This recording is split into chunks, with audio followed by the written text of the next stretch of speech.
In a world where the line between success and failure can be measured in fractions of a point, three gentlemen, nay, heroes, have put aside their differences to combine forces and produce the greatest fantasy football draft kit of all time. Many said that it couldn't be done. Many said it shouldn't be done. But the desire to be the best, the passion to rise above the rest, has pointed these podcasters on a one-way path to fulfill their destiny.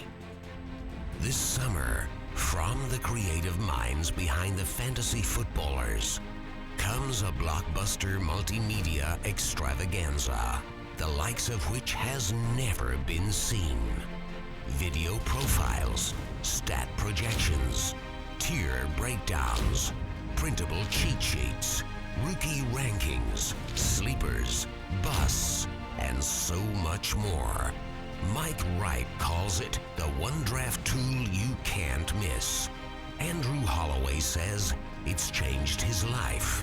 And Jason Moore said, when I saw all the content in the Ultimate Draft Kit, I fell to my knees and wept. I wept like a baby. Don't miss this opportunity. Go to www.ultimatedraftkit.com today and secure your copy today.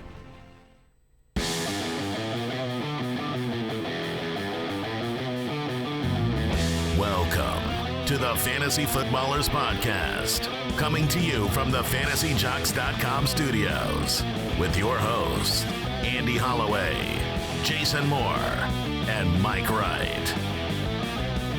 We're back! Woo! It's Tuesday, and we are back in business. How you guys doing today? I'm doing excellent. The excellent thing about that intro is there is nothing self-indulgent happening. Happening during that. No. The greatest thing that has ever happened. It's extravaganza. If you call a beautiful painting beautiful, it's still being modest. if it's actually beautiful. Welcome to the Fantasy Footballers Podcast. Andy, Mike, and Jason back again. Great episode coming your way. Quick question of the day, guys. We're jumping right into it. Oh, let's do it. I don't like it, for what it's worth. I don't like the quick question because we have had some various tight end related debate in the office. And here's the question. People want to know if O.J. Howard and David Njoku and Evan Engram can make a real fantasy impact this season. Are they that elite talent-wise, or are they being overhyped because of, how many went in the first round? So here's some rookie tight end trivia, guys, and we'll talk about this. So do we want to do the trivia or answer that question first? Well, we want to do the trivia, and then we'll answer the question. Okay. Part 1, in the past 10 seasons, how many rookie tight ends have had 50-plus receptions? I'm pretty sure I know it. Mike, you might. Jason Just probably does. A lot of tight end-related research happening as we're getting ready for the draft kit. And it's very small. Yeah, it's either 2 or 3. I will go with 3. Then I shall go with 2. Yes. 3 it is. Dang it. 3 rookie tight ends in the last 10 years have had more than Shockey, 50 baby, right? receptions. I don't have the list. Shockey was amazing. Yes. Part 2. The fact, though, that Shockey comes to mind in the discussion tells you how not recent that is. In the past 10 seasons, how many rookie tight ends have had over 600 receiving yards? I will go with Jason's last answer. 2. I shall go 3. The answer is 1. You missed the hint, Jason. Yeah, I'm not looking at anything. Okay. The answer is 1. There have been there's one rookie tight end in the last 10 years with over 600 receiving yards. 1? Just 1. In the past 10 seasons, how many rookie tight ends have scored 5 touchdowns or more? All right. So in the past 10 years, how many rookie tight ends have scored 5 or more? We know Hunter Henry did it last year. Yeah, and Gronk, I'm 100% positive, was over that. There have been more people. I think like Carlson might have been over yeah, that. I think like Carlson 7. was in that receptions group Ding, too. ding, ding, ding, ding. It is 7. There we go. 7 rookie tight end. Now, again, what do you believe? What do you believe about these 3 players, their 3 landing spots? And we've all projected our tight ends. We've all talked about these guys because they're exciting. These are exciting players. Engram is that Aaron Hernandez threat. Jordan Reed. And what was exciting about Engram was, hey, maybe the Giants coaching staff, maybe Ben McAdoo's got something up his sleeve, and he says, I'm gonna take this guy. He's a tweener. He's too big to be a wide receiver, too small to be a tight end. Now I'm just going to use him as a receiver, as a special player. But no, all the news from the New York Giants camp says, well, no, he's absolutely a regular tight end, and we will use him appropriately and teach him how to play regular tight end. Then you should have drafted David Njoku, and I'm completely on board with that. I love Evan Engram. I liked him more than Jason. But after this news came out, it has me shaky here that maybe they are not going to use his strengths the way that they should. So let me ask you this. Are any of these tight ends going to have 50 or more receptions, 600 or more yards, or 5 or more touchdowns? Oh, that's a good way to put it. I can tell you right now from my we have statted all of these rookies out. I do not have a single one with over any of those numbers.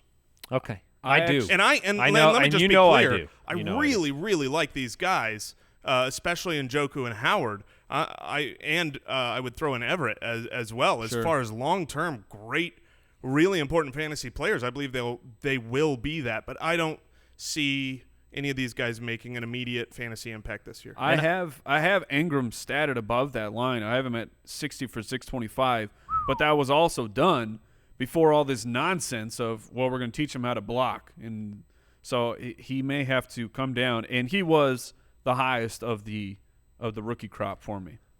I believe that all 3 will surpass the 5 or more touchdown mark. Now, you didn't tell me that I needed to put up a flame-resistant shield in the middle of this table. Now Mike doesn't have a face. My eyebrows are gone. I believe all 3 can score 5 or more touchdowns this year and will score 5 or more touchdowns. I believe David Njoku will be the only of the 3 that will surpass both 50 receptions and 600 yards. But I believe he will have the triple crown of rookie tight ends in the vein of Jeremy Shockey. Oh, I thought you were going to go with Secretariat. We could have gone at Secretariat. It's a once-in-a-lifetime. He's a thoroughbred running down the field. All right. Follow us on Twitter at the FF Ballers. Today's show's great. I'm telling you, this is an awesome episode. Regress or impress. That's what we're doing today. We're going to bring up 8 different players that had banner years last year and talk about whether they're going to regress or continue to impress in 2017. I think these are questions that a lot of fantasy owners have about these specific players because in some cases, does it justify their draft value because their draft value moved up after a great year? In other cases, maybe people don't buy in, and are you going to get that kind of production from a late round value as well? So that's what we're going to do today. Like I said, the website, I hadn't said that. I said Twitter was at the FF Ballers. The website is thefantasyfootballers.com. Check out all the content on there as well as the Ultimate Draft Kit. And unless you guys have anything else, I want to get into the news. Let's do it. News and notes from around the league. Oh, man. Josh Gordon's petition. This is late news because this happened after the last Thursday's podcast, but not going to be reinstated. Well, he can ever at this time. I mean, what was it? He was allowed to reapply in August or so. Yeah. I mean, but September. I'm cool with Jason's statement. I mean, I love that he can reapply again. Yeah, I mean, he's been trying to do this for years now. And here's what bothers me even more. I mean, at this point, everything is frustrating. But his agent has terminated the relationship. That's your not a good agent, sign. who and if I'm wrong about this, Foot Clan, and you're listening, I apologize, and I got the name wrong. I'm almost positive the agent is who he was living with and who was vouching for him about a month ago when reinstatement discussions were taking place. Now that agent has abandoned him, so to speak, or gotten out while he could, terminated the relationship, and he was denied. So something happened in that time span. Not only was he denied, we are in the season where Darrell Washington and Martavis Bryant were both reinstated. There's something we don't know about, and it is not good. It is good news, though, for the current Cleveland Browns wide receivers. You can have like David Njoku. Sure, if you and I love David Njoku. I hope you're right on that. But I think Corey Coleman, I've got him statted surprisingly high. Like when I went through and looked at the Browns, I was like, whoa, Corey Coleman's I think he might be a back end wide receiver 2 for me. It was scary to do that. Here's another episode coming up, by the way. We're going to defend ourselves. Because you said you had a surprisingly high projection for Corey Coleman. I think we've surprised one another with several projections. And what do we call that episode? Explain yourself. Explain yourself. So we'll bring that episode. It's very similar to treat yourself, but this time you have to explain yourself. Yeah, well, we do it in the office already. Hot debates going on all the time. We've got all these projections built out so far for the initial release of the Ultimate Draft Kit on June 1st. So we're going to do an Explain Yourself episode very soon. Look, this next bit, I'm not reading much into this. Let's just put it this way. Reports that Deontay Foreman showed up out of shape, okay? Here's the reports. All rookies are out of shape. Yeah, that's the truth. Because they've been getting ready for interviewing to get into an NFL team. They're not focused right, or they haven't been the last couple months. They have not been focused. Yeah. Flying around the country. Especially for those rookies, right? Some rookies, you take McCaffrey. McCaffrey didn't go visit teams. He's like, hey, you come to my pro day, and he's working on his craft. But you got Mixon, who, and Foreman, those guys where you're not sure. Are they going to be day 2 prospects, or are they going to possibly go undrafted? They got to go to teams and visit. And, yeah, I mean, and both of those guys, unsurprisingly, they're saying, hey, you're out of shape. I wanted to take the time now to throw out the broad, sweeping disclaimer for every desperate update that comes across the newswire right now. Because there are a lot of reports, and they begin like this. They say, ESPN reporter blank projects blank. And you have to realize that that's their job. I'm not discounting or saying you shouldn't be reporting something. But there was a report today that Samaje Perine would likely be the starter in Washington, coming from a beat writer, not coming from the head coach. And so it doesn't mean you can't, take some of that. See, I look into these reports that are happening right now, and I do draw from them. With the beat report, the beat reporters are as plugged in as we can possibly get right now. Okay, but the on the beat writer. The disclaimer is do you have a mountain of evidence, or do you have a off-the-cuff statement? Because a couple, you get these same comments from people like the offensive coordinators. You have different spin, and all I'm saying is that if you don't have a lot of sources pointing towards – look, is Samaje Perine the starter, Mike? I think he will be. Yeah, I think he will be. But is he? Oh, we don't know that yet. I mean, we don't have any – other than this guy, one person saying he thinks it'll be the case. There's no real reason to believe it other than, hey, I think he's going to beat Rob Kelly. Sure. Which is fine. An opinion is what we go on. I'm just saying it's not factual. It's not news. He doesn't have a number one spot. That's fair, but you also need to take into account these beat writers they're talking with coaches, they're talking with managers that maybe they're getting information that they are not allowed to report on.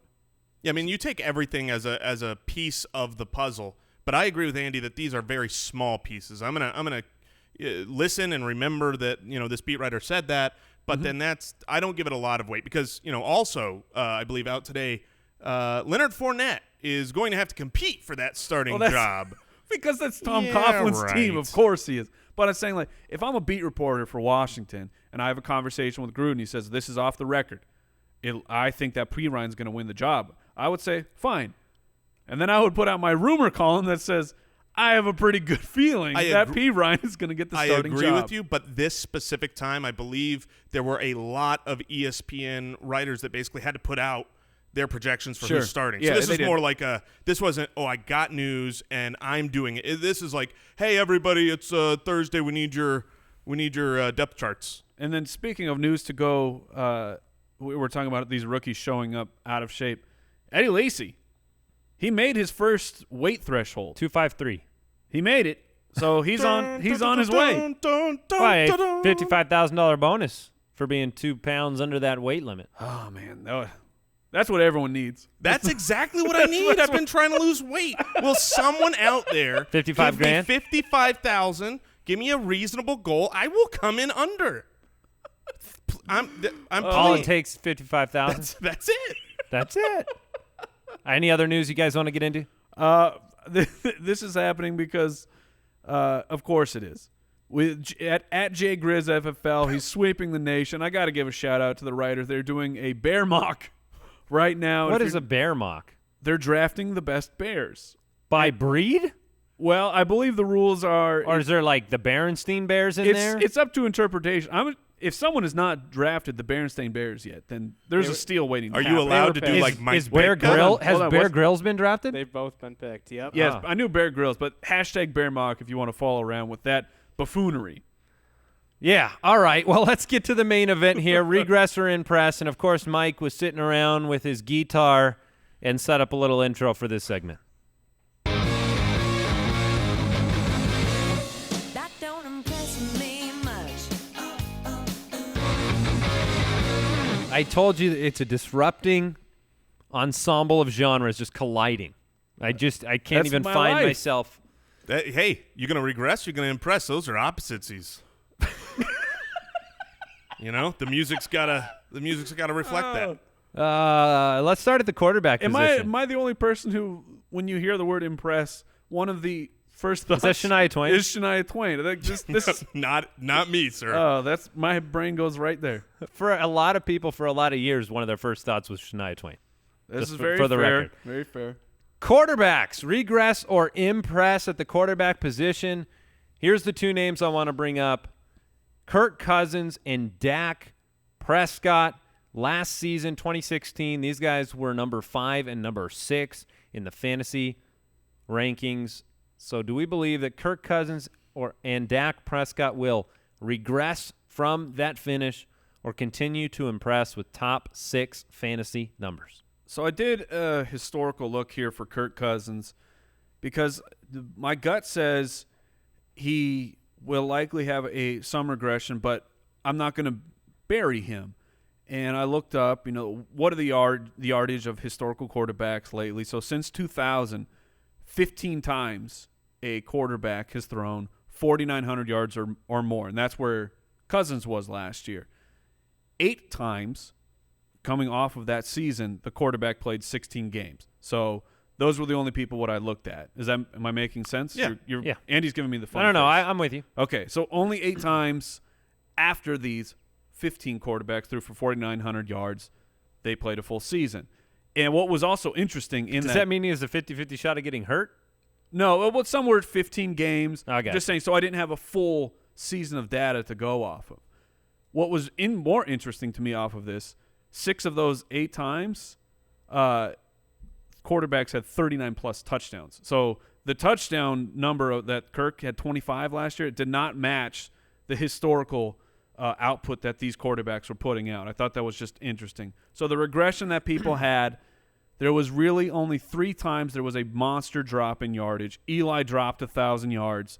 Peyton dropped about 700 yards. And then Tom Brady had a season where he dropped 400. Other than that, it was either 300 yards or less. So not a huge drop. So to me, it's more of are you expecting a complete regression of the yardage, or can you expect a positive regression of his touchdowns, which did not match what these other quarterbacks have been doing? When you look at Kirk Cousins, you give the lay of the land, and you lost Pierre Garçon and you lost Deshaun Jackson. He still has his number 1 target in Jordan Reed. And I look at that touchdown number, and I see that's a fairly low touchdown number. That is something he can easily repeat. I don't know if he'll repeat 4 touchdowns on the ground. But how similar is his situation to what Andy Dalton went through last year, where he still had his number 1 target in A.J. Green, but you lost Mohamed Sanu, and you lost Marvin Jones, and you lost he lost more than that. He lost Tyler Eifert Yeah, eventually, throughout the and year. he lost the backfield Gio. mate. But which side do you lean on? I tend to believe that Kirk Cousins is a top 10 fantasy quarterback As do I. for the upcoming year, but you can't really project anything higher than what he did last year. No. And probably lower. Yeah, I'm not raising the yards up, but I think at the end of the day, it's a wash because let's say he loses 300 yards, but then he gets his touchdowns up to 29 or 30, which I think that's capable. I know he lost the weapons, but he got Terrell Pryor, and Josh Doxson. I still have a lot of faith in Josh Doxson. Jamison Crowder. So I think that he can impress. So final verdict, you got impressed. I got impressing. And I'm going to go impress as well. Jason, you can finish this up. Yeah, I do have him regressing. I still like him as a player, but there's too many things that are changing here to say that he can replicate those near 5,000 yards. I mean, not only you look at this last year and you go, wow, he had a real, as you called it, a banner year. Well, yeah, you want to know what helped him with that banner year? It's the fact that he had his entire system, his entire team, his offensive coordinator, just complete cohesion going from 2014 or 15 to 2016. That really helps people. Look at Matt Ryan. What that did for him. Fair for with and Shanahan. Now you have Sean McVay, the guy who really transformed Kirk Cousins. Then you've got him leaving. You've got his number 1 and number 2 targets from the wide receiver position leaving. There's just a lot of change. And, so for me, and with Samaje Perine coming in, hopefully their running game is better. I doubt you get another, 4 or 5 touchdowns on the ground from Captain Kirk. I like him. He's my quarterback 15, but I do think he's going to regress this year. There's just too many changing parts. What do you think the odds are that he repeats his 2015 year where he finished number 10? In that season, he only had 4,100 yards, but he did have 29 touchdowns. He's kept his interceptions low back-to-back years and had 5 rushing touchdowns. So do you think 10 is a reasonable range for Cousins? If Cousins finishes as the quarterback 10, I will not be surprised at all. I think that is very reasonable, but I still don't project that because, like you said, he had 29 passing touchdowns. To go with 5 rushing touchdowns, I don't see that happening. I have him at 11 in 6.9 in standard leagues. Let's talk about Dak Prescott. Dak Prescott, somebody that I think is very easy to throw personally. For me, it's very easy to put him in a regression category. I have seen years of that kind of efficiency that seem very hard to repeat, specifically, 23 touchdowns and 4 interceptions on the season.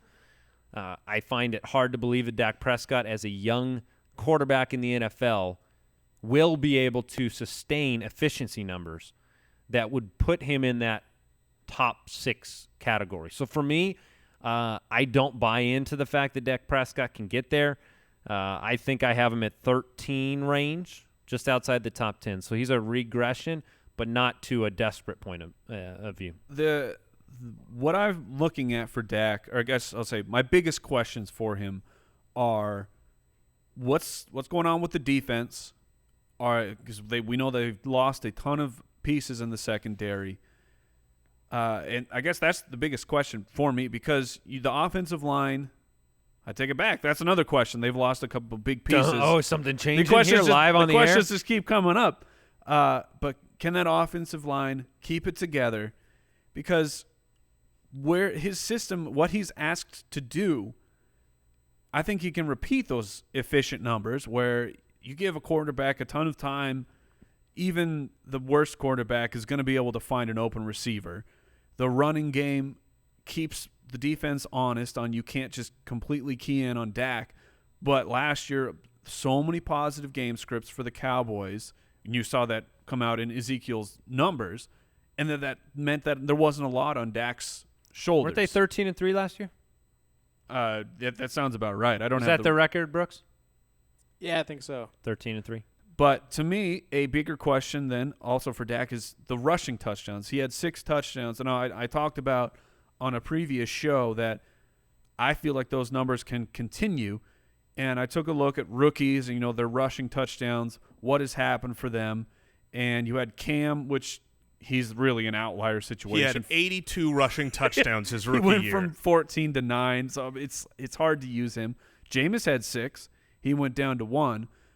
But then Andrew Luck went from 5 to 4. And I see Dak's rushing touchdowns more in line with Andrew Luck, where it's not like Cam where they're designing everything for him, but they frequently draw up the second read is for Dak to just run it in. And he has that tool set. He has that tool set. I agree. Jason has him the highest of all of us. I have him impressing again next year. He's my quarterback 7, which is a little bit hot to throw that out there for a second-year quarterback, and you wonder, is there a sophomore slump? You just brought up some of the better rushing touchdown rookie quarterbacks in recent memory. Well, over the last decade, if you look at other people who have fared as well in their rookie year as Dak, so Dak, just so you know, since 2006, he had the third best rookie fantasy season for a quarterback. And if you look at the top 5 around him, so 6 really, because he's in the middle of it, but we don't know how he's going to fare yet,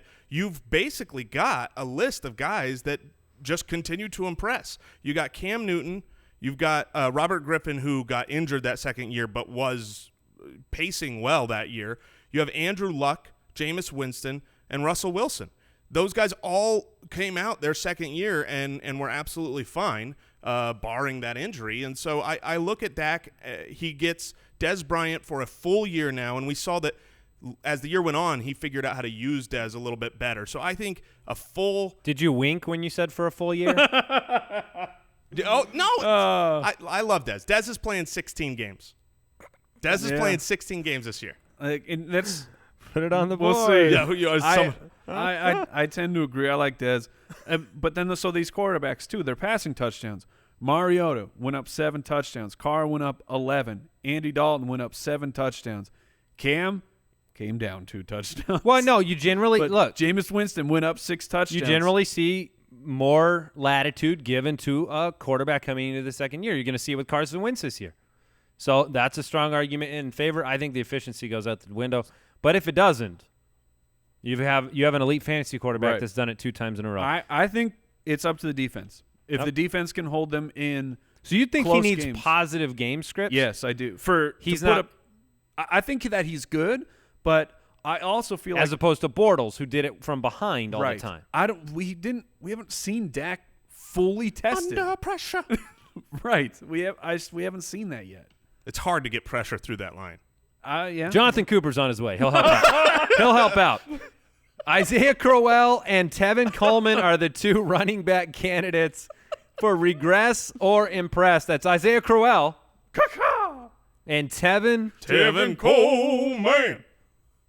No, they weren't just selected because we have nicknames for them, although that would be reason enough. Look, Isaiah Crowell, I think we're all on the same page with Isaiah Crowell. He was the 14th best running back last year in fantasy, and that was a jump of, I believe, 16 spots from the year before. He's played 16 games all 3 of his seasons. You love seeing that from the running back position. That being said, he's never had over 200 carries last year, 198 for 952 and 7, but he had 40 receptions for 319. Regress or impress, Isaiah Crowell. I actually – you want to jump in here? Jason, why don't you start us off? Sure, I'll start us off. I will say this. Isaiah Crowell, what he did last year, there are many reasons to buy into a regression coming, notably because he was not efficient. You look at his numbers and his yards per carry, and you're like, oh, what are you talking about? He was very good. But so many of his yards came on so few carries. And we're not talking about, like we mentioned Jay Ajayi and Devonta Freeman, who had those years where several games were just incredible. And, 3 of their games made up so much of their fantasy points. I'm not talking about games. I'm talking about specific runs, which reminds me more of like Latavius Murray's rookie year, where he had 2 or 3 of those just breakaway runs, and he looked much more efficient than he actually is. However, I think he's going to continue to impress because everything around him worked out perfect. I mean, his offensive line went from a bad one to one of the best in the league, at least on paper. You have the second year of a system with a coach who is always known for having a productive running back, including last year when it was him. And they didn't go out. They had all the draft picks in the world to bring in a top running back. They chose not to. So I think Isaiah Crowell is a great fit. And if you're in a dynasty league too, I mean, he's so young. Man, I made a trade for him in our dynasty league. Shut up. Shut up, Richard. I actually moved him down a little bit after digging in even further today for today's show. And you do not have him at 11 anymore? I don't. I've moved him down. To where? I would have to take a look. Okay, I'd love to hear this. I'll look that up for you. Okay, Mike. thank you. And it's like Jason was talking about these games where he would have a big run, but looking at the last 5 years, guys who have under 200 carries, they don't get 900-plus yards. I mean, they barely get over 800. I was looking through, and there's just a small handful of guys who actually did this. And what's also concerning to me is you need to average 12.5 carries a game. That's how you get to 200, which I think is for a running back one on your team, you should be getting 200 carries, which Andy was saying he has not. He had 12 and under carries 9 times. So it's just maybe that's going to go up. I agree with Jason that the offseason for the Cleveland Browns has been spectacular for Isaiah Crowell, besides him getting an actual long-term extension. And the attitude problems. I know he signed his tender, but that's a concern for me moving forward. And I just he had those monster games, just a couple monster games where it was that 75-plus yard run for a touchdown. But I'm very concerned about his workload, and everything boils down to the targets. Will those targets be there again while you have Duke Johnson, who is one of the best pass-catching running backs in the league? And for the record, Andy and I have him 11. You have him 13. Here's the question that I have, though, is did he only have 12 or more carries in 9 games because of the same situation you had, or the inverse situation that Dak had, where the game scripts for Cleveland, they couldn't run the ball the way that they wanted to run the ball. That could have also been why his receiving numbers went up and his time on the field went up. So, I mean, they didn't bring anybody else in, but I think it's going to be a balance, okay? And that's why I have him jumping slightly from 13 to 11. The offensive line gets better. The game strip should be slightly more positive. The carries should go up a little bit. And I'm not projecting his receiving yards to go up, probably around the same, if not down. But that puts him in that top 12 category with upside. Yeah, if this team surprises. One of the things worth at least mentioning, since we are talking about all of the things going right for Isaiah Crowell, who had a great year last year, Duke Johnson quietly had a very good year last year as well. They both had great years on the ground. And when you look at the upcoming fantasy draft, Duke Johnson is a great value late. I mean, he's like 13th plus rounds, and everything that happened good for Crowell happened for Duke as well. Yeah. I just think he's a guy I agree. Last year he was the hotness. I mean, you had many people in the fantasy industry were saying, okay, Duke Johnson, this is the breakout, except all those extra targets they thought he was going to get ended up going to Crowell. And the last thing I'll say for him is the quarterback situation. Who is the quarterback? Because you saw it's Cody Kaiser. Everybody knows that. But just looking at things like when Robert Griffin was the quarterback, targets were not going to Isaiah Crowell. But then when Kessler was in, and especially Josh McCown, then you were getting targets. So I think you're safe with Kessler or Kaiser, but just saying that factors in as well. Tevin Coleman. Yes. From 79th in 2015 all the way up to number 19 last year. And Tevin Coleman's a great guy to talk about here on Regress or Impress because he is the most uncomfortable of backs to own. A back that is not the team's number one. He's not. There are no keys handed over to him. He does not get reign of the backfield. Say it's not. He doesn't even have a chance. It's not a 1A, 1B either. He's the 2. He's the 2. However, the offense is so good that it can sustain, or it was able to sustain 2 very, very good running backs last year. Being number 19 in only 14 games is impressive for Tevin Coleman. Now, what you didn't see, to me, now maybe I'm wrong, you guys looked at these numbers and maybe there's something I'm missing, but there wasn't necessarily a pattern with Tevin Coleman receiving the bulk of second half carries if they were ahead or anything like that. He seems to be used in a fashion that is to spell Devonta Freeman throughout the game at intervals that apparently the team believes makes Devonta Freeman even better. Yeah, that's the way it seemed to me. Something I saw that was interesting was he had 11 touchdowns last year. Only one of those touchdowns, though, so maybe this factors in, but only one of those touchdowns was scored when the Falcons were trailing. So 10 of his 11 touchdowns, it was either tied or they were already winning. Now, that could just be a fluky thing. I just thought it was an interesting thing. It is. They were winning a lot. Yes. Yeah, so I just thought it was interesting to note. I mean, he only had 24% of the team's 10 zone carries, and we know that those 10 zone carries are fantasy gold. What percent was that? 24? 24% of the team. So, and then here's the big outlier question. Tevin Coleman, 30th in receptions for running backs, 8th in receiving yards. I mean, that's a monster production, very, very hyper efficient that is probably not repeatable. And I mean, you take some of that away to bring him down into the 20s. Let's say he still is excellent in the receiving game, but he's only has the 20th most receiving yards, and you've lost a lot of fantasy production. Regress or impress, Mike? Tevin Coleman. I'm going regress, but the excellent thing about Coleman is you are drafting a flex play, but he's also that handcuff where if something happened to Devontae Freeman, then Tevin Coleman can go full ham. All right. We got it. Mike went with regress. Yep. But potential. I'm not doing regress or impress. He's a rest for me. I've got him exactly at 19, which is where he finished last year.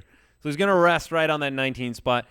Jason, give me your regress or impress, and we'll move on to wide receivers. I echo most of what Mike said. I definitely think there's regression coming up. I mean, the dude averaged 13.2 yards per reception because he had so many receptions taken to the house, or at least just a massive run. Yeah, he was big chunks. You got the change I'm expecting kind of a regression for the Falcons offense. So if I'm expecting that and you have this crazy outlier of a statistic in Tevin Coleman's receptions, I have to say regress. But I'm not saying don't draft him, because he is still an unbelievably valuable handcuff who could be a flex play in the meantime. And those are rare. Spending that? Yes. You can't buy him at a handcuff He's going to be like a fourth or a fifth round pick. Yeah, well, I'm not going to be investing a fourth or fifth. So you're saying don't draft him? If he's in the fourth, no. There are many Where's the line right now? Well, are you drafting Frank Gore or Tevin Coleman? Do you need to play the name game? Yeah, I probably need to play the name game. Let me look up and see where Tevin Coleman's going right now, according to Fantasy Football Calculator. Brooks has He's it. going fourth round, 408 in PPR. Yeah, so some guys going behind him. Doug Martin, I know. I'll take Dougie. You would take Dougie. You've got the question mark with Rob Kelly and Derrick Henry, Bilal Powell. I'd take Powell over him. Frank Gore is always going later. Frank Gore. I want Tevin Coleman to be like my third or fourth running back on my bench, waiting for that Devonta Freeman injury where he's the greatest player on earth. I don't want to have to take him where he's my fourth player off the board overall, which is what a 408 would be. So, as much as I like the dude, those hesitations would hold me back. Now, if he was dropping, what if you got Devonta Freeman in the first round? Are you willing to spend the 408 on Tevin Coleman, Mike? That becomes a little bit more interesting. That would just stink to have to invest that much, 2 of your top 4 picks into a single backfield. But it's also nice to that you're going to have the Falcons running back. High risk though with Shanahan leaving. High risk. I wouldn't. I'm not doing it. Yeah, not with the other guys on the board. Wide receivers, guys. We're going to talk about 2 players that were number 7 and number 8 last year. Michael Thomas, 24 years old, literally burst right onto the scene. 15 games, 92 for over 1,100 yards, 9 touchdowns on 121 targets. You got to love a year like that from a guy who was kind of finding his way in the beginning, like every rookie does. He found it quick, and he found it with Drew Brees. Number 7 last year. And then Davante Adams, who I am probably the lowest on of anybody in this office because I can't stand the 75 reception total. But he's with the best quarterback in football. 12 touchdowns last year. Finished number 8. Can't argue with the numbers and the production. I might argue with the talent overall, but it might not matter. So regress or impress? Let's start with Michael Thomas, guys. Regress or impress? Michael Thomas, I'm going to definitely say that he's going to impress. I went into this. He was number 7. Yeah, I mean, I'm not expecting him to necessarily go up, but I think he will be a wide receiver 1. He has one of the best quarterbacks in the history of the game playing. He lost Brandon Cooks, who was, arguably the 117 targets. 1A, 1B. Right, 117 targets gone. And those aren't going to go over to Michael Thomas. They'll be soaked up by Willie Snead and by Ted Ginn. But I think that Michael Thomas, I went back and watched the film. And because I did not want to buy into his catch percentage was absurdly high, but the reality was he came in and had an immediate rapport with Breeze. His route running was great. His hands were great. Everything seemed to sync up, and it reminded me a lot of someone else who was a rookie with Drew Brees who came out great, playing the same exact role, which is Marquise Colston. And Marquise Colston, from his rookie year to his sophomore year, went up across the board. So I think things are. I believe Michael Thomas is as safe as anyone in fantasy football can be, which is, Yeah, I mean, I have him. I'm with you, Jason. I have him around where he finished last year. I still was bringing this up to Mike in the office the other day. You can take Brandon Cook's targets away, but you're also taking away the game planning that the opposing defense does in the locker room against Brandon Cooks. And we were talking, and Mike was saying things like, well, Brandon Cooks isn't a number 1 or whatever it is. To opposing defenses, Brandon Cooks took the top off, and Brandon Cooks was who you game plan against. You didn't go in last year. You didn't go in and game plan against Michael Thomas. But Andy, they got Ted Ginn. Oh, He's really voice fast. of public opinion. The voice of public opinion has had a long-standing relationship with Ted Ginn. His whole career. Have I? Yes. His whole career. Look, Ted Ginn. I don't know if the snap counts for Ted Ginn aren't going to be the same that they were for Brandon Cooks. I don't believe that for a second. I'm actually kind of with the voice of public opinion on Ted Ginn. I think that he's going to be solid. You stand alone here. That's fine. I do think he's going to be solid, but I've got him losing at least 20 targets off of what Brandon Cooks did. And so since the Drew Brees era started in 2006 in New Orleans, the Saints average the second most yards in the NFL, and that includes 6 years as the number 1, 117 targets gone with Brandon Cooks. And I know this is a little narrative street-esque, but I feel like it's applicable here because of who the coach is. If Sean Payton likes you, you get the ball. He has shown me that just over time again with players who maybe they don't deserve to get the ball, yet Michael Thomas does. Tied for 4th in 10 zone targets. Where was Brandon Cooks? 37th.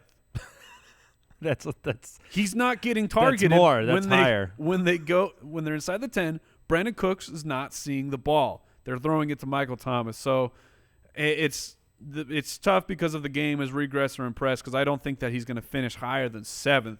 But I'm with Andy that I think he's a wide receiver 1. Davante Adams. What do you guys think about Davante Adams? Still only 24 years old, the 12 touchdowns last year. Very impressive. Where do you have Davante Adams finishing this year, and what kind of a risk is he for fantasy owners? I am not the biggest Davante Adams fan. I have him in that wide receiver 2 range, 21 in standard scoring, half-point leagues, 23. So I am a regression. I believe he's a regression.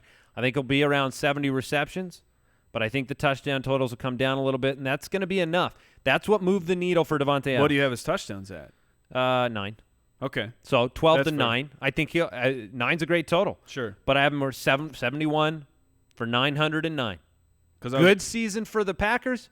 Okay season for fantasy. I was going to say that since 2011, minus the Aaron Rodgers collarbone season, he has at least 2 pass catchers with 8 or more touchdowns. Yeah. So lock in 8 to me for Davante Adams, which that's a big gap. That can't rotate back to Cobb, a healthy Randall Cobb this year? I don't think it does. I don't think it has I'm just to. asking the question. I don't think it has to rotate off. I believe, and I know this Sometimes from, he has 3 with I was going to say plus. from the past, we Sometimes know for 4, sure. sometimes 5. He could do everything. He's Aaron Rodgers. The reality is he can support great fantasy seasons for Jordy, for Davante Adams, and for Randall Cobb. You shared a stat a while back about when he's got a full season with Jordy since 2011.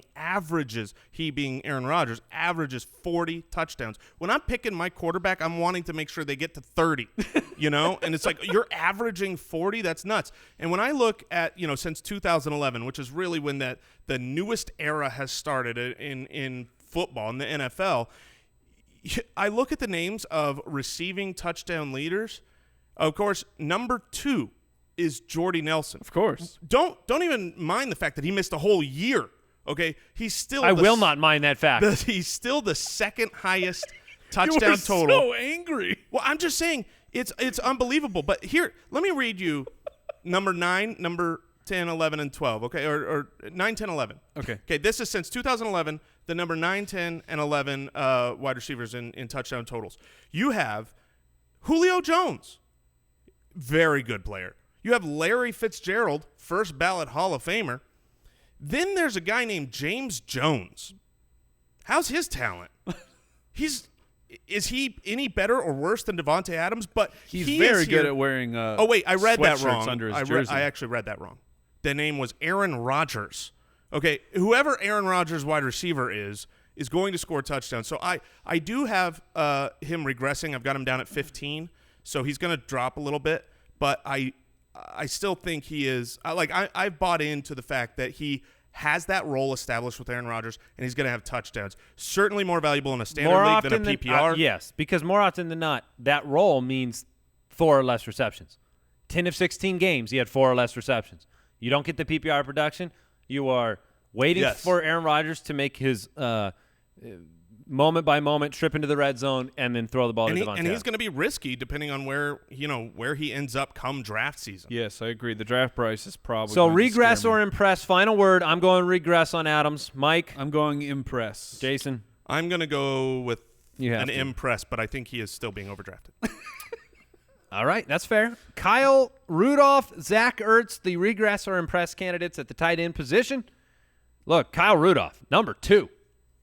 In a year where, Travis Kelce led the way with a season that was a little bit lower than what you'd expect from the top-tier tight ends in recent years, Kyle Rudolph followed it up, number 2, 83 catches, PPR goldmine, PPR solution for your tight end position. You plug him in, you wait for Sam Bradford to pepper him with 4 or 5 yard passes, and you get him in the red zone.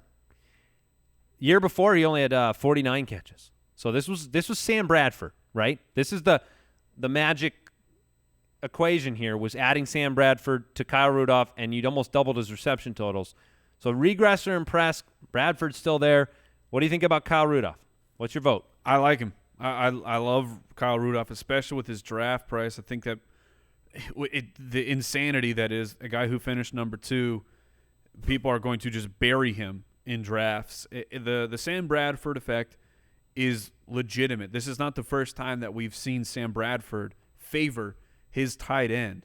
And you have to take a look at Kyle Rudolph's season. There is a story to be told with the Minnesota Vikings. And that story is, once upon a time, in a world.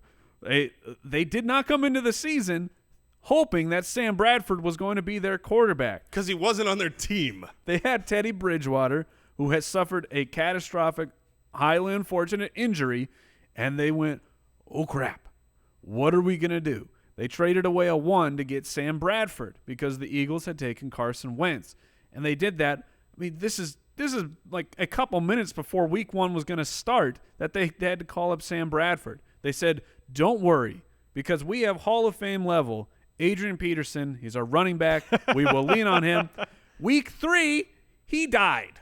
So the Minnesota Vikings were scrambling, trying to figure out what are we going to do for our offense. I mean, it was Matt Asiata was leading the team cheers. And then you have them trying to figure out who's going to play what role. You have Jerick McKinnon is the pass catcher to start, and then we're going to make Asiata the pass catcher. They were completely turned around at who was going to do what.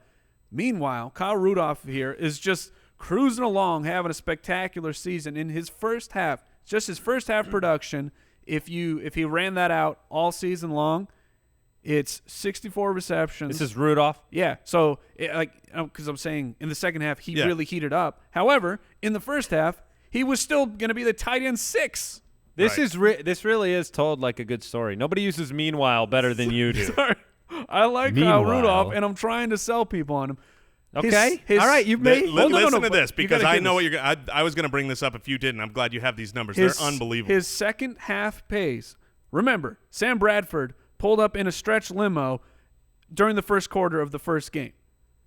His second half pace, 102 receptions, over 1,000 yards, only 6 touchdowns, but that easily makes him the tight end 1 overall. I'm not saying I'm putting him at tight end 1. What I'm saying is his production is real. His production is sustainable. And Kyle Rudolph or Zach Ertz? Kyle Rudolph by a mile. I mean, easily. If you want to talk regress or impress, I think Kyle Rudolph will continue to impress. He has always been a very talented tight end. I remember years ago, coming into his whatever it was, second or third season, Andy, you were super high on him, and he has shown in the past that he can, put up he was called Rudolph the Red Zone reindeer because he has By us. Well, It wasn't just us. Look, I mean, his he was called sophomore year. around the world. They hailed him as the Red Zone On reindeer. this show, we called him something. But his sophomore year, he had 9 touchdowns. I think he can do it. And I don't remember if this was last show or whether it was on the Footcast, but the question was asked about a surprising, what offense could surprise you. And I think Minnesota is going to take a step forward offensively. And so if there are more red zone opportunities, he's the 10th tight end I drafted off the disagree board. with you guys vehemently. He is a regression candidate of which I am fairly certain. He's a quarterback. I know the Sam Bradford effect was big, but it ties into the fact that offense had no running game. Now you bring in Latavius Murray. You have Dalvin Cook. Wait. You're saying they had no running game, so they solved it with Latavius Murray? In their mind, they did. But they didn't. We And know they that. drafted Well, with Dalvin Cook. I think Okay. with Cook, You had Matt Asiata last year. You bring in 2 talented or opportunistic backs. Okay. Look, one talented, one opportunistic. This was an outlier year for Kyle Rudolph. This is not an up-and-coming tight end that has been sitting there for a year, and you just see the trajectory moving forward. 250 yards, 400 yards, 300 yards, 230, 400, 800? This is, unless you believe they're building the offense around him, I can't help but say this guy's going from where he was last year, number 2, to the bottom half of that top 10 to 12 range with a little bit of a wink in PPR leagues, okay? We need a top 6 water bet because I think he's a lock. Water bet. Look, if you want to just go off of last year, or in Mike's case, the second half of last year, then Mike needs to make Zach Ertz the number 1 tight end because he was actually the number 1 if you project his back half stats last year. This is fair. So for me, it's a very easy on paper regression to me, and I'm not buying into Rudolph. A rookie Teddy Bridgewater and Christian Ponder and those type of things, quarterbacks that he had before this last year are why he had 400 or 500 yards, not because he doesn't have the talent. He's always had the talent, in my opinion, and he will have the opportunity, the talent, and will finish as a top 6 tight end. It's rough for your career when Sam Bradford coming in is he's the savior of all-star. your quarterback. All right. Well, I mean, look, difference of opinion. I've got the regress. You guys got the impress, and we're moving on to our last name here, which is Zachary Oh, Ertz. Zach Ertz. There he is. I was more excited for Zach Ertz when I saw the rapport he was building with Carson Wentz and the target share that he had before Alshon Jeffery, Torrey Smith, Yes. and the 2 draft picks came in. That being said, I'm not going to throw him away, okay? This is a guy who finished 9th, then he finished 6th. He would be the example of what Rudolph wasn't, which is somebody who is progressing forward over his career, not 5 years of mediocrity and then 1 good year. For Zach Ertz, I have him slightly above Rudolph. I have him at number 7, so I'm going to call him a impress because last year he finished 6th. Next year I think he finished top 7. So that's my piece. I said enough of it on the last guy, so you guys can go ahead and round us out. Yeah, the trouble for Zach Ertz is Alshon Jeffery and Torrey Smith and Jordan Matthews getting to play back in the slot. So, and on top of that, Zach Ertz shows up for the last 4 games, and then things just make his stat line look look nice by the end of the year.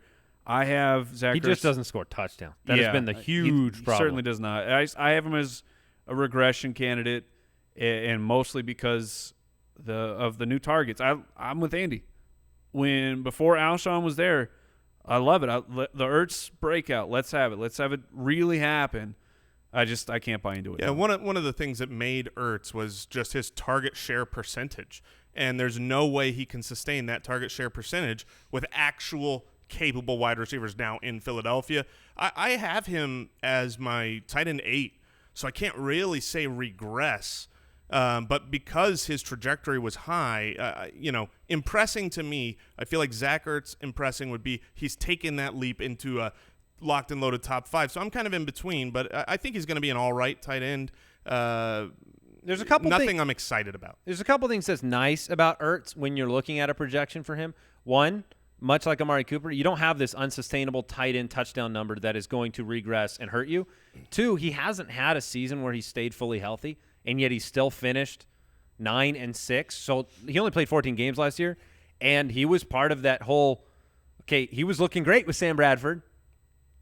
Moments before the season begins, Sam Bradford's gone. You have a rookie coming in, still put up a number 6 season. Those three things make me say, core part of the offense, top 6, top 70, number 6 for me, and 0.7 in standard. So I don't think either of those guys, after all this was said and debated, I don't think either of those guys is going to kill you this year. I don't think either of those guys is necessarily going to drop out of the top 10. But, you're going to have better seasons from Jordan Reed, Rob Gronkowski. I'd expect Greg Olsen and some guys, Tyler Eifert, healthy, that I like a lot more than spinning. You're going to see leagues where Kyle Rudolph and Travis Kelce go way too high. Right now, what I love about both these guys is Rudolph and Ertz are the 10th and 11th tight end off the board. Both of them in my projections are higher than that draft position. So 10th and 11th? Yeah, and you know who's going in front? Are rookies going ahead of them? No, but here's two guys going in front of him. Martellus Bennett. Yeah, I can see that. Hunter Henry. I can see that too. Yeah, I mean, I can see it. I see why it happens, but it shouldn't happen. But it should not, is the point.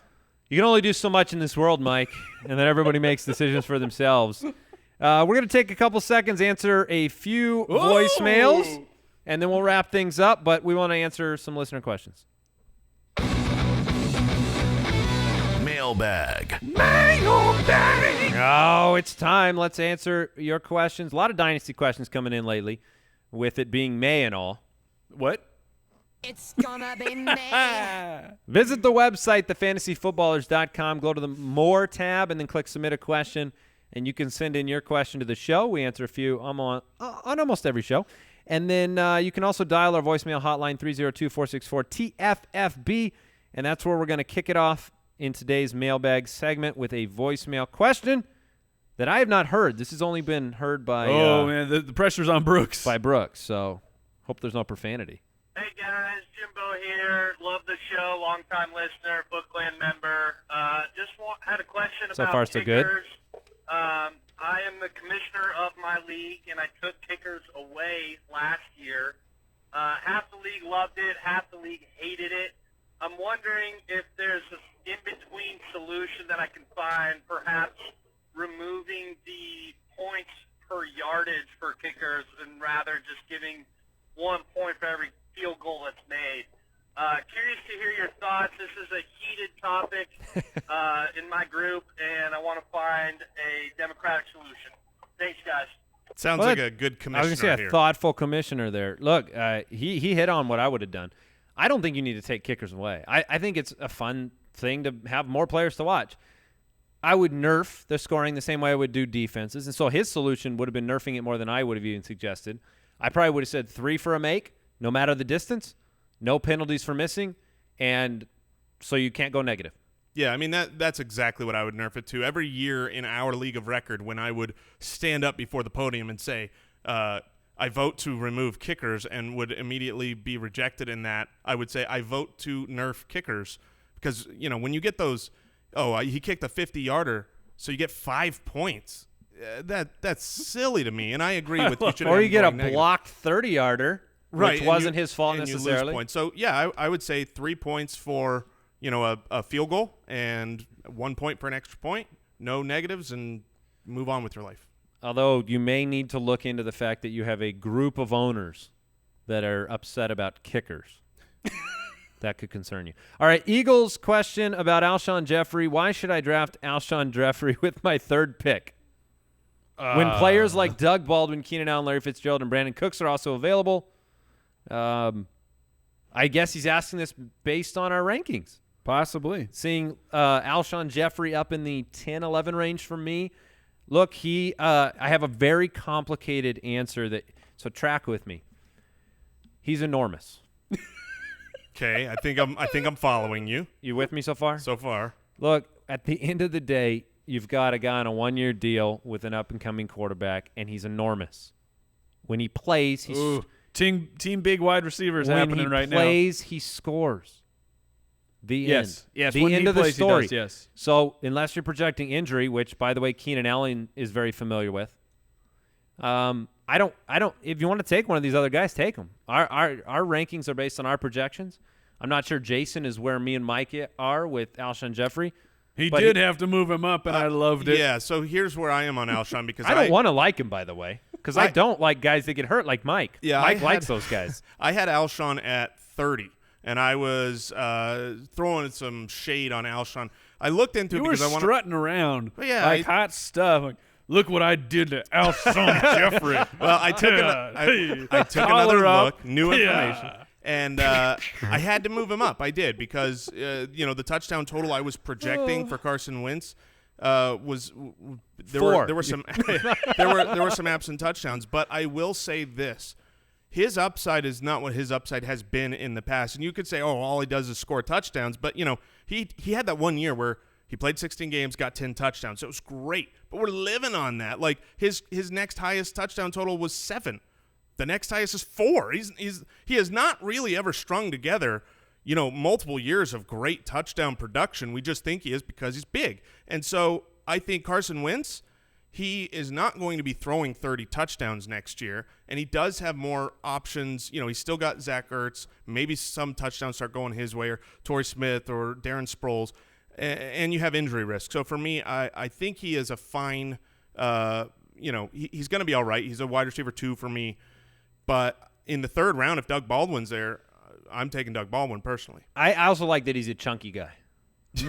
He's always been a high yards per catch type of guy who grabs those big chunk yard plays. But, Mike, any thoughts on Alshon? I would not draft him in the third. I mean, the thing about rankings are they do not always tell the whole story, which is why we have our tiered rankings and our full projections available in the ultimate draft kit. Gotta get the whole picture. Yeah.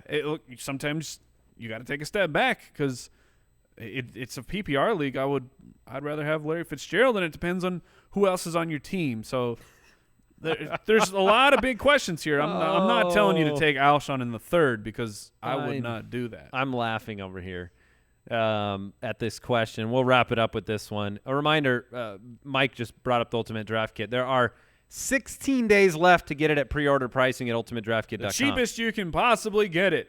That's true. Way to say. I'm standing by it. Yeah, good.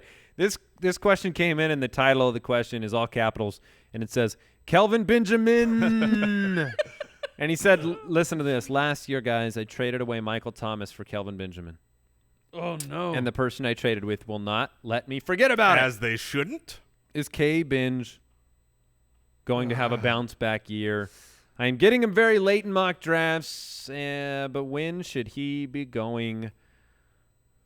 Look, Kelvin Benjamin to me.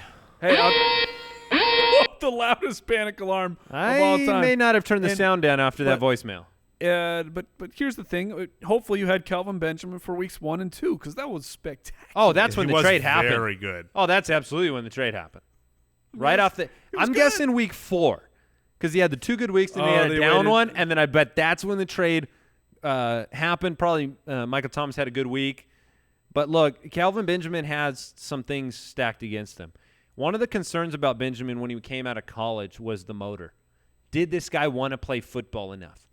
And I think you've seen the intermittency of Kelvin Benjamin. Yeah, he had the injured year, but last year sometimes he looked into it, sometimes he didn't. You've had weight reports. Now you have Curtis Samuel and you have McCaffrey out of the backfield, and Although you you have also did lose Ginn. Yeah. And Corey Brown. That's true. But you have to bank on a couple of things happening. You have to bank on him returning to form, and you have to bank on that quarterback, Mr. Cam Newton, finding himself again. So I'm not a Kelvin Benjamin. Yes. Kelvin's going to have a wide range, I think, depending on which draft you're on. Because a wide range. Some people still really like him, and he might be drafted in the 4th or 5th round. And in some leagues, you're going to have him fall to the 6th or 7th. When I'm in the 7th round and I see Kelvin there, I'm completely willing to take him because his upside potential is still there versus a lot of the guys that go in the 7th round. No, that's fair. So it's just a matter of what type of league you're in. He's enormous too. Connor so here, I should give him credit for that. Connor says he's in a standard league, and what you got to hope for here, Connor, is that the addition of McCaffrey and Samuel makes this a more high-powered flying offense. Get Kelvin Benjamin some more the oxygen mask. No, give Kelvin Benjamin more scoring goal line opportunities because we know he can do that. Oh yeah. He is just. Yeah, and I do think that I will say this. I mean, we've said this many, many times. Cam Newton had too big of a season in 2015. It was not the norm. But last year was also not the norm. I think it's going to be in between there. And if he throws 3 or 4 more touchdowns than he did last year, and none of them are to Ted Ginn, Kelvin Benjamin could have a bounce back. He's like in a half pipe right now. He just keeps too high. No, too low. Too high. Pendulum swinging. Yeah, let's nice and average. Safe. Give me safe, Cam. Thank you for tuning into the show. We'll be back on Thursday.